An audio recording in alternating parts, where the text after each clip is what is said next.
बिस्मिल्लाहिर्रहमानिर्रहीम। अस्सलाम वालेकुम नाज़रीन, आप यूट्यूब चैनल देख रहे हैं। मैं इमरान खान हूँ। सबसे पहले मैं आपसे जो तज़किरा करता चला आ रहा हूँ, 2 व्लॉग्स में मैंने इस बात की कि पाकिस्तान में एक बारीक वारदात चल रही है और आजकल एक बड़ी खामोशी से कार्रवाई डाली जा रही है। ये कार्रवाई उस वक्त डाली जा रही है जब पाकिस्तान में एक बदतरीन बजट पेश किया गया है और ये बजट IMF का बजट है। यानी पहली मरतबा पाकिस्तान में ऐसा हो रहा है कि हुकूमत खुद ये कहने पर मजबूर है और हुकूमत खुद से ये बात कहती है कि वाकई में IMF से अप्रूवल लेने के बाद बजट को मंजूर किया गया है और इस हवाले से खबरें भी छपती रहती हैं। यानी हुकूमत इजाज़त लेती है IMF से कि हम ये कर लें या वो कर लें और IMF जैसे जैसे अहकाम देती है उसके मुताबिक ये काम करते हैं। बल्कि हुकूमत ने IMF को बहुत सारे इदारों में और बहुत सारी चीज़ों में एक्सेस दे दी है। ये पाकिस्तान की तारीख में पहले कभी नहीं हुआ था। लेकिन बड़ी ढिठाई से हुकूमत ना सिर्फ इन सारी बातों को तस्लीम करती है बल्कि वो ये कहते हैं कि वो पाकिस्तान के मफाद में कर रहे हैं। इससे पहले यही हुकूमत जो है वो इसी तरह के एलिगेशंस माजी की हुकूमत के ऊपर लगाती रही है, जबकि उस हुकूमत ने ये इकदाम नहीं किए थे। पहले जो है वो महंगाई भी ऐसे नहीं थी, हालात भी ऐसे नहीं थे। अच्छा, बहरहाल वो बारीक वारदात है, उसकी तरफ आ जाते हैं। पाकिस्तानी हुकूमत और एस्टेब्लिशमेंट ये जिस बारीक वारदात पे काम कर रहे हैं वो बारीक वारदात कुछ ऐसे है कि जो कुछ 2018 में हुआ वही 2024 में हुआ। यानी बार बार यही कहा जाता है और ये बाकायदा कहलाया जा रहा है। मुख्तलिफ किस्म के टाउट्स को मैदान में लाया जा रहा है, मुख्तलिफ शोबों से ताल्लुक रखने वाले लोगों को मैदान में लाया जा रहा है। डेलिबरेटली उनसे कहा जा रहा है कि जनाब इमरान खान ने भी तो यही किया था, तो यही तो इन्होंने भी किया है। तो ये सबको एक जैसा साबित करना चाहते हैं। देखिए, इमरान खान को नीचे नहीं गिरा सके ना, या नवाज शरीफ को ऊपर नहीं उठा सके, तो वो कोशिश कर रहे हैं कि दोनों को एक बराबर करने के कुछ इम्कान पैदा किए जाएं और इसके लिए नए से नए टाउट्स को मैदान में उतारा जा रहा है कि जनाब 2018 में भी तो यही हुआ था, वो भी तो इलेक्शन ऐसे ही था। तो पाकिस्तानियों की मेमोरी क्या कमजोर है या पाकिस्तानियों को ऐसे बेवकूफ बनाया जा सकता है?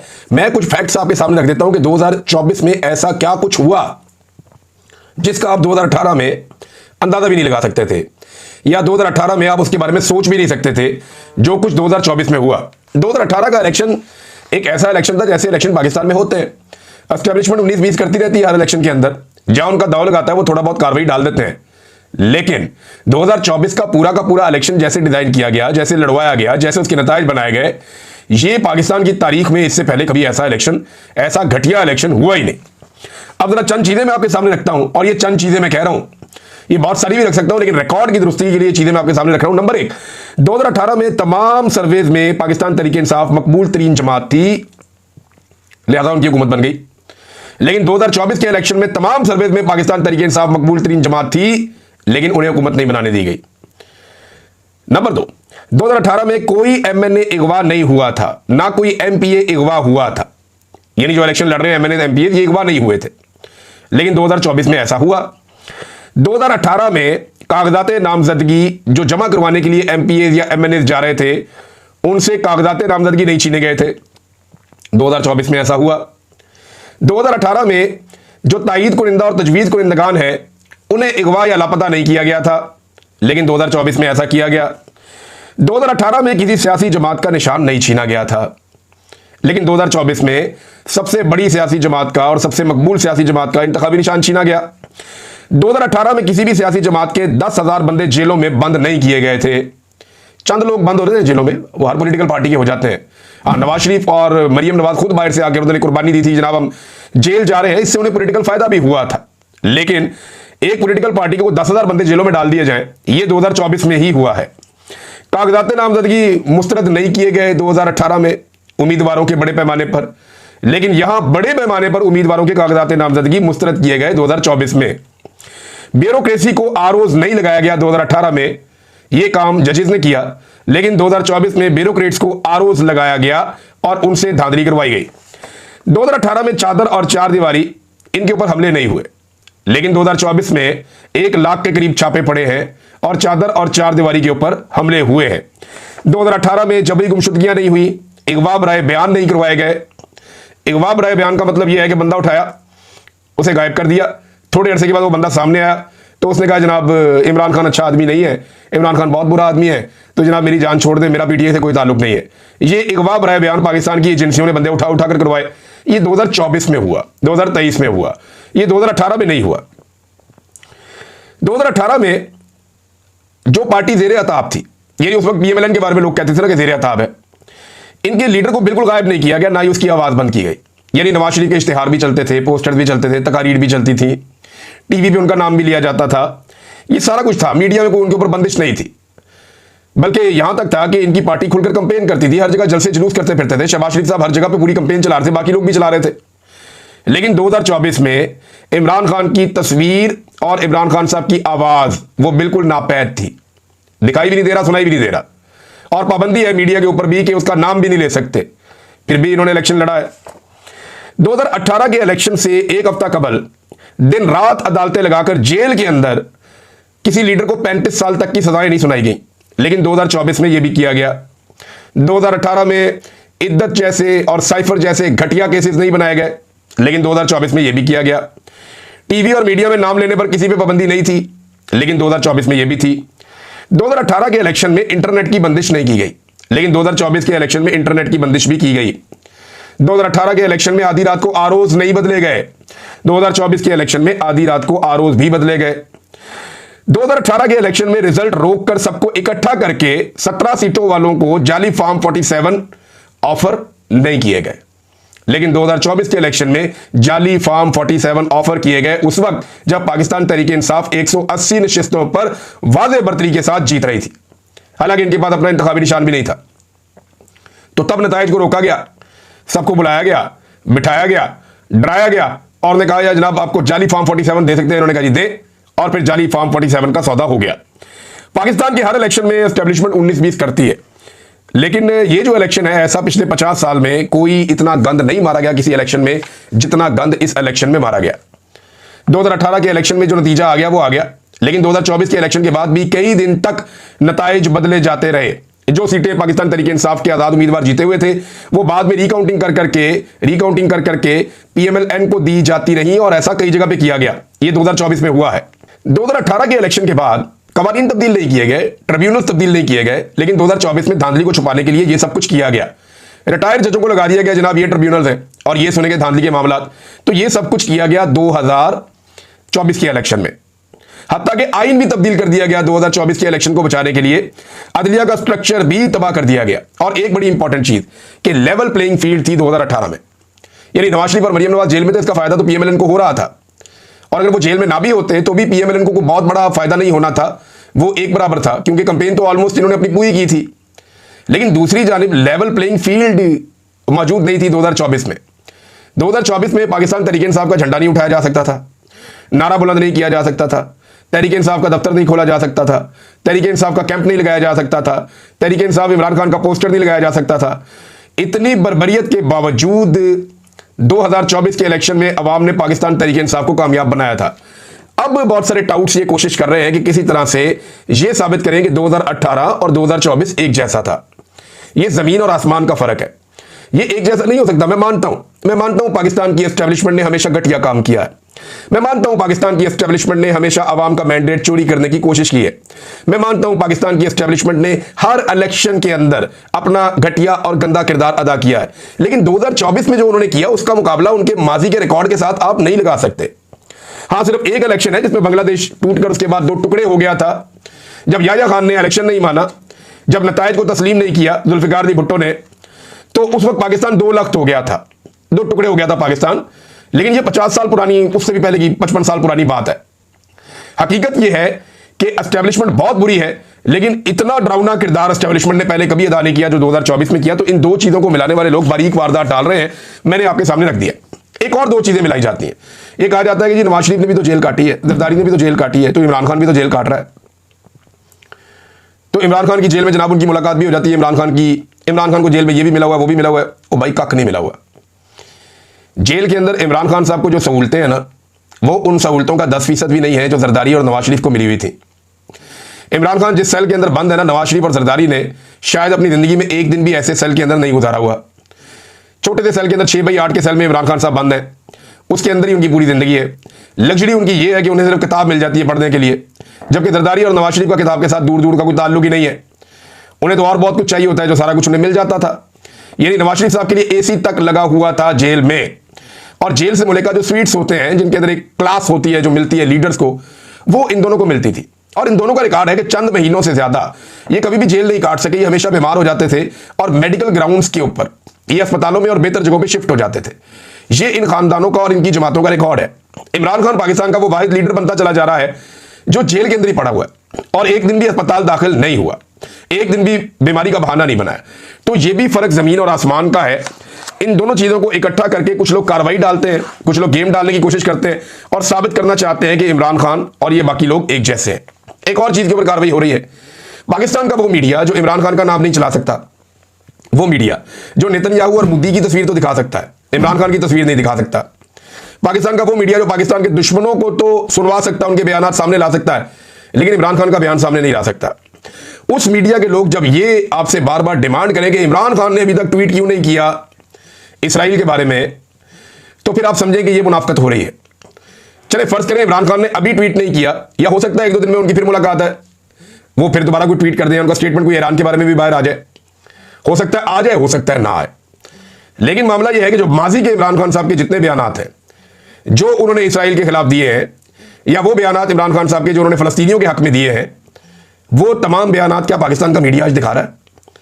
या पाकिस्तान का मीडिया उस वक्त दिखा पाया जब जेल से बैठकर इमरान खान साहब ने वो बयानात दिए? आज सारे मीडिया को बहुत जल्दी है कि इमरान खान का बयान क्यों नहीं आ रहा। मीडिया से मैं एक सवाल करता हूं कि इमरान खान ने पिछले जो 10 बयानात दिए हैं उनमें से कितने हैं जो आपने अपने चैनल्स के ऊपर चलाए और सुनवाए? नहीं सुनवाए ना, नहीं चलाए। तो फिर आप ये मुनाफिकत क्यों करते हैं कि उसका बयान आपको हर हाल में चाहिए? जो लोग बाहर फिर रहे हैं उनके बयानात आपको नहीं चाहिए, वजीर आज़म से बयान का नहीं पूछते, आर्मी चीफ से बयान का नहीं पूछते, आप नवाज शरीफ से बयान का नहीं पूछते, आप जरदारी से बयान का नहीं पूछते, इन बाकी लोगों से आप नहीं पूछते कि तुम्हारा बयान क्या और तुम क्यों नहीं बयानिया दे रहे, तुम क्यों नहीं बात कर रहे। इमरान खान से पूछते हैं। तो ये भी एक तरह की मुनाफिकत है जो पाकिस्तान में की जा रही है। और अब नाजरीन, जो फील्ड मार्शल साहब की मुलाकात हुई है डोनाल्ड ट्रंप से, इसमें पाकिस्तान तरीके इंसाफ में एक मायूसी पैदा हुई है, स्पेशली ओवरसीज पाकिस्तानियों ने। उन्होंने बड़ी मेहनत की थी और उन्हें लगता था कि डोनाल्ड ट्रंप जब भी पाकिस्तान के हवाले से या पाकिस्तान के साथ कोई बात करेगा तो वो इमरान खान साहब के हवाले से जरूर बात करेगा कि उनके साथ नाइंसाफी हो रही है। लेकिन वो बातचीत शायद नहीं हुई, या वो रिपोर्ट नहीं हुई अभी तक। हो सकता है आने वाले दिनों में रिपोर्ट हो जाए। तो मामला वही है जो इमरान खान साहब ने कहा था। इमरान खान साहब ने कहा था कि मुझे इंसाफ सड़कों पे मिलेगा, क्योंकि अदलिया की जो हालत होगी है वो आपके सामने है। बैन अवी प्रेशर जहां से लगता था कि आएगा कि जनाब पाकिस्तान में इंसाफ किया जाए, वो सूरत हाल भी आपके सामने है। तो ऐसी सूरत हाल में इमरान खान साहब को सड़कों पे ही इंसाफ मिलेगा। क्या पाकिस्तान तरीके इंसाफ सड़कों पर निकल के इमरान खान साहब को इंसाफ दिलवा पाएगी? ये एक ऐसा सवाल है जो अब मेरे ख्याल में उठाने का उतना फायदा नहीं है, क्योंकि पाकिस्तान तरीके इंसाफ की लीडरशिप ने बार बार मौका जाया किया। स्पेशली अली अमीन गंडापुर साहब ने 2 मरतबा एक ऐसे मौके को जाया किया जिसमें इमरान खान साहब ने जेल से बैठकर बड़ी तहरीक चलाई और बड़ी कोशिश की थी। लोग बहुत बड़ी तादाद में निकले थे, बहुत बड़ी तादाद में आए थे, लेकिन वो मौका जाया हुआ। और पाकिस्तान तहरीक इंसाफ की जो मौजूदा लीडरशिप है वो एक मरतबा फिर कोशिश तो कर रही है कि एहतजाज का मोमेंटम बनाए। और जितने लोगों को एस्टेब्लिशमेंट ने ट्रक की बत्ती के पीछे लगाया हुआ था कि इमरान खान साहब बाहर आ जाएंगे, इतने अरसे में बाहर आ जाएंगे, चीजें बेहतर होने जा रही हैं, वो सारे लोग अब एस्टेब्लिशमेंट से भी बहुत मायूस है, क्योंकि एस्टेब्लिशमेंट ने उन्हें फिर से धोखा दिया है। जैसे ही एस्टेब्लिशमेंट को थोड़ा सा रूम मिला, उनके थोड़े से ताल्लुकात जो है वो अमेरिकी इंतजामिया के साथ थोड़ी बातचीत बनी, मुलाकात का माहौल बन गया। दूसरा, जैसे ही एस्टेब्लिशमेंट को जो है वो इंडिया की लड़ाई के बाद थोड़ा सा कुशन मिला, तो फौरी तौर पे एस्टेब्लिशमेंट का रवैया बदल गया। अब उन्हें इस बात से कोई सरोकार नहीं है, या फिलहाल जब तक कि वो मुश्किल में नहीं आते, या फिलहाल जब तक कि वो फंस नहीं जाते, तब तक वो ये धोखा जारी रखेंगे। ये बज़ाहिर दिखाई दे रहा है। अब इसमें पाकिस्तान तहरीक इंसाफ के वो लोग जिन्होंने उम्मीद बांधी हुई थी कि एस्टेब्लिशमेंट को हम राजी कर लेंगे, उन्हें एक बड़ा झटका लगा है। जो मफामती ग्रुप था पाकिस्तान तहरीक इंसाफ में, तो तहरीक इंसाफ के पास अब मुज़ामत के अलावा कोई और रास्ता बाकी नहीं है। और मौजूदा हुक्मरानों में तो जमहूरियत इतनी है बेचारों में कि बिलावल ने ट्वीट करके, आपको हैरत होगी वैसे, हालात इनके ये है कि आर्मी चीफ ने अमेरिका में जो तकरीर की, उस तकरीर में हुक्मरानों को कुत्ते से तशबीह दी। जैसे उन्होंने कहा कि अगर कोई डॉग भी आपके ऊपर, वहां पे एक साफ़ी है वो रिपोर्ट कर रहे थे, अगर कोई डॉग भी आपके ऊपर हुक्मरान है और वो अच्छे काम करता है तो आपको उसको सपोर्ट करना चाहिए। तो कुत्ते के साथ एक हुक्मरान को तशबीह देना आर्मी चीफ की जानिब से, इसके बावजूद मौजूदा हुकूमत का बिल्कुल खामोश रहना, ये बड़ा इंटरेस्टिंग है। आर्मी चीफ कुछ और भी अगर कह देते हैं हुकूमत को या किसी भी हुकूमत को, तो इन्होंने बिल्कुल नहीं बोलना था। सियासतदानों की जितनी मर्जी तौहीन हो, हुक्मरानों की जितनी मर्जी तौहीन हो, जूते पॉलिश जारी रहने चाहिए, क्योंकि इनको समझ आ गई है कि जब तक ये जूते पॉलिश करेंगे इक्तदार की हड्डी इन्हें मिलती रहेगी। और जो हड्डी डालता है, और जिसको हड्डी डालता है, फिर उसको वो वही समझता है जो आर्मी चीफ साहब ने कह दिया। अब मामला यह है कि इसके बावजूद किसी की गैरत नहीं जागी। और क्या किस्मत है बेचारे शहबाज शरीफ साहब की, कहीं से एक खिताब आ जाता है, कहीं से दूसरा खिताब आ जाता है, और इन्हीं खिताबात के बीच में वो चुप करके सर फेंक के जनाब इक्तदार के मजे ले रहे हैं, और किसी लम्हे भी उन्हें गुस्सा नहीं आता, किसी लम्हे भी उनकी गैरत नहीं जागती। अब एक तो होगी ये चीज। दूसरा, बिलावल जरदारी और पीपल्स पार्टी, यानी बिलावल जरदारी जो है वो फील्ड मार्शल का जो मुलाकात वाला मामला है डोनाल्ड ट्रंप के साथ, उसकी खुशखबरी कौम को अपने ट्विटर पे सुना रहे हैं। ये वो सियासी पार्टी है जिसकी लीडर ये कहा करती थी कि फौज का सियासत में मुदाखलत नहीं होनी चाहिए, फौज का अपने काम के अलावा कोई काम नहीं है, ये खारजा पॉलिसी के मामला, दाखिला पॉलिसी के मामला और इंतजामी मामला के अंदर फौज को मुदाखलत नहीं करनी चाहिए। आज उसी खातून बेनज़ीर का बेटा बिलावल जरदारी वो मुबारकबादें देता है, वो खुशखबरियां कौम को सुनाता है कि फील्ड मार्शल की अमेरिकी सदर के साथ मुलाकात हो रही है। आप अंदाजा कर लीजिए, ये ज़हनी तौर पे तस्लीम कर चुके हैं कि इन्होंने मिलिट्री एस्टेब्लिशमेंट की गोद में बैठकर इक़्तिदार के मजे लेने। पीपल्स पार्टी ने भी ये तय कर लिया है, PMLN ने भी ये तय कर लिया है। अब इनके बीच में मुकाबला अवामी हमायत का नहीं होगा, इनके बीच में मुकाबला नहीं होगा कि कौन अवाम की कितनी हमायत इकट्ठी करता है।